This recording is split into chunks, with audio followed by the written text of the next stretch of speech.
this is Susan Sun Nunamaker with sunisthefuture.net. We are very lucky to be able to get hold of our event organizer, Mr. Chris Selwood here. He's very busy during this event. And Mr. Selwood, can you tell us how many people are working on this particular event? It sounds like there's a lot of things going on. Hey Susan, you mean how many people working on the organisation of the event?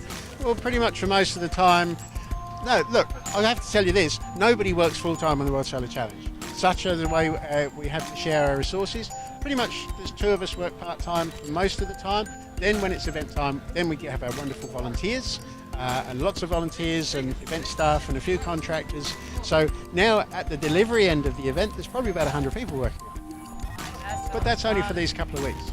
How many teams and then basically how many countries do you think most of these teams are coming from? Well, this year we've got 40 teams from 23 countries around the world. The usual suspects of the US, Europe and Japan, but also from countries like Turkey, Chile, Saudi Arabia. A huge diversification of teams. We've got a team from China for the first time this time, and they're doing extremely well. And really it just underlines the global nature of this event, and the publicity that the individual teams get in their own countries really adds to the value of the publicity we as the organisers get for the event, and together that makes it a really attractive proposition for a global entity to maximise their exposure in this important field. And for those of you who are not sure what this event is, this is World Solar Challenge taking place between Darwin and Adelaide of Australia. We're here at the finish line of Adelaide, Australia right now, and we are, in this case, it's going to be at Hindmarsh Square. And can you tell us, Hindmarsh Square, instead of the normal routine Victoria Square, and I have taken a picture, it's really going through an overhaul right now. So that's why we're meeting in Hindmarsh Square, right? The Civic Fathers have seen it fit to redevelop Victoria Square. It's unlikely we'll ever go back there because the plans allow for an entertainment space and amphitheatre. So where we used to roll off King William Street onto the square, that won't be there anymore. There'll be a big hole with an amphitheatre looking back the other way. So it's doubtful we'll go back to Victoria Square.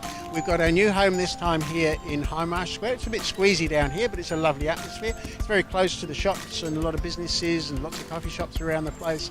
And we're looking forward to a wonderful weekend because on Sunday we're going to close that piece of road through the middle, line up all the solar cars. Wow, and fantastic. All across the other side of the square are going to be mobile food vendors. It's called Fork on the Road. It's going to be a wonderful time. The only thing we're missing here really is the fountain. And you can see over there the Dutch team have tried to put their own fountain into... Oh, this is Dutch team's actually? Yeah, that's the Dutch team's fountain so that they can have their celebrations in the traditional way, which involves lots of champagne and lots of water. And I've managed to keep well out of the way of it. Oh, lots exciting, jumping around and hugging. And we definitely want to get you to see that footage. And tell us, this event has been going on for quite a few years now, right? So Selwood, and how much work is it? Oh, look, there's as much passion goes into running the event as goes into building the cars. Our first event was way back in 1987. I've been involved since 93, so I've been involved in 10 events, and it just goes from strength to strength. We had a record number of entries this time. We have new classes. We have had a record interest from the media and new sponsorship, and we hope that we can over-deliver the expectations of those sponsors so that we can lock them in for 2015, lock them in early so that we can look at our dates for 2015. I've got 10 entries for the next event already before we've even announced it. And of course the scientific and technical faculty will get together to review what we've done here this year. We'll review the regulations because we try and keep our rulebook as thin as possible to allow the maximum opportunity for innovation and lateral thinking. But of course we get creative interpretations of the rules which sometimes lead to unintended consequences, and we really have to keep things as consistent as possible across the board so that the teams come back knowing that they're coming to an event at which they can compete on a fair playing field. Good. And I noticed the rule change this time. We've got 3 classes, and also there's a requirement of the 4 wheels in Challenger class, isn't it? That's right. We went to 4 wheels this time. The Challenger and the Cruiser class are 4-wheel cars. And of course, what that does, it introduces a completely new design paradigm for an electric car because the engineers have to look at the issues of asymmetric drivetrains. And that was one of the big drivers to do something different. Where is the next step? We've had three-wheel cars for 20 years now, and the next step really was to move towards practicality. And we see in our cruiser class cars that we'll have here tomorrow, those cars haven't been designed for the ultimate efficiency as the Challenger class we've seen the winner here today, but they've been designed as practical vehicles the general public can relate to.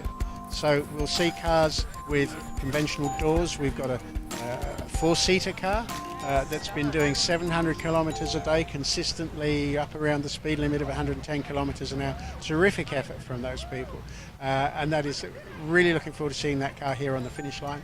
And also becoming commercially available one of these days. And of course, the direct commercial interpretation of these practical cars may not be too far away. That will be something we're all looking forward to. And in terms of more of the races and more of the cars coming in, do you think it's going to be going to take 3 or 4 days before it's all going to be completed? Well, we're here on day 5 already. I want to see people here on day 7. Notwithstanding this dreadful weather, there's quite a few cars in the last 300-400 k's making their way down here under these dreadful weather conditions. I'm sure we'll have fun and celebrations as the cars get here on the finish line in Adelaide. Oh, there's so much excitement here, definitely. Oh, we have also seen some of the companies, such as Google, has been recruiting here with wonderful potential and opportunities available here. So do you think some of these companies actually will be able to participate in helping to raise some of the fundings in the future, perhaps? Oh, look, we certainly think so. Solar cars run on sunshine, but unfortunately the event itself runs on cold, hard dollars. It's great to see companies like Google taking notice of us and coming here to recruit talent from this wonderful pool of people we have here. But it would be really, really nice if they approached us officially and made some contribution to the event, because without corporate dollars, we're not going to be able to run another event. So all very well to come and take from us, but it would be really nice if some of those companies could make some contribution to help us keep it alive. That will be true for all corporations out there, and who will be able to find tremendous opportunities, because we have wonderful human resources and fantastic talents here from the students, and this will be a great way to help to ensure the World Solar Challenge will continue on once every 2 years, and this will be a great opportunity for everyone. And we hope that the sun shines next time too.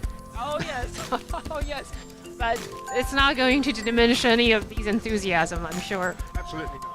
The sunshine is in the hearts of these wonderful young people who are not only dreaming of a cleaner, greener world in which to live, but they're working hard to make those dreams a reality.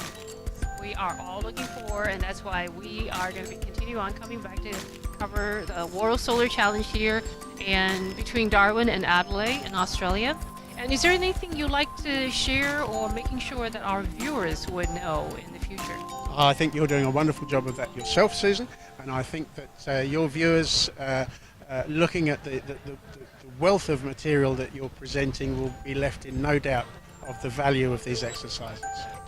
Thank you very much. I really appreciate it. But at this thought, we'll say, Sun, thank you very much for viewing, and signing off, Susan Sun Nunamaker with sunisthefuture.net.